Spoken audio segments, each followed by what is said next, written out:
Quand la Bible raconte un événement, ce n'est pas d'abord pour informer le lecteur sur le déroulement précis des faits, mais pour l'éclairer sur le sens des événements. Ainsi, dans l'Ancien Testament, Dieu se présente comme le Seigneur qui a fait sortir son peuple d'Égypte. En effet, le livre de l'Exode raconte la libération des Hébreux du pays d'Égypte. Alors que Pharaon les a laissés partir, il le regrette et se lance à leur poursuite. Voyant les Égyptiens approcher, les Hébreux sont saisis d'un grand effroi et crient vers le Seigneur. Mais Moïse leur dit « N'ayez pas peur, tenez bon, vous allez voir aujourd'hui ce que le Seigneur va faire pour vous sauver. » Le Seigneur dit à Moïse « Pourquoi crier vers moi?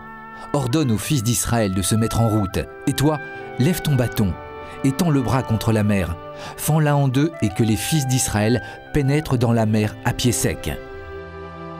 Je vais endurcir le cœur des Égyptiens, ils pénétreront derrière eux dans la mer. Je triompherai pour ma gloire de Pharaon et de toute son armée, de ses chars, de ses guerriers. Les Égyptiens sauront que je suis le Seigneur. » Moïse étendit le bras contre la mer. Le Seigneur chassa la mer toute la nuit par un fort vent d'est, et il la mit à sec. Les eaux se fendirent, et les fils d'Israël y pénétrèrent à pied sec, les eaux formant une muraille à leur droite et à leur gauche. Les Égyptiens les poursuivirent et pénétrèrent derrière eux jusqu'au milieu de la mer.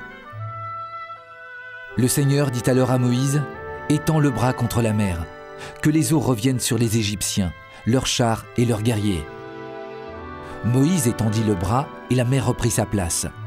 Les eaux recouvrirent toute l'armée de Pharaon, ses chars et ses guerriers. Il n'en resta pas un seul. Ce jour-là, le Seigneur sauva Israël de la main de l'Égypte. Israël mit sa foi dans le Seigneur et dans son serviteur Moïse.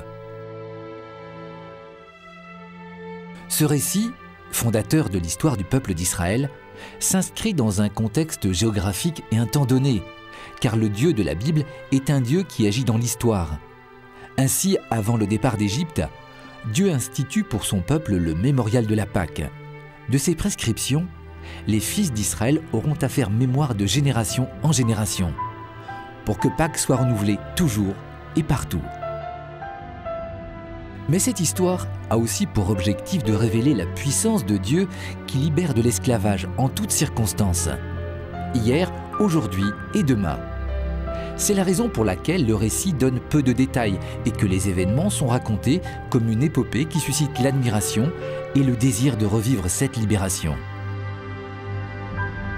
Pour que ce récit composé il y a plus de 2 millénaires féconde encore notre foi aujourd'hui, il faut se placer du point de vue de l'intention du rédacteur, inspiré sans forcément le savoir par l'Esprit Saint et accepter de rentrer dans cette lecture pour faire place à la révélation de Dieu.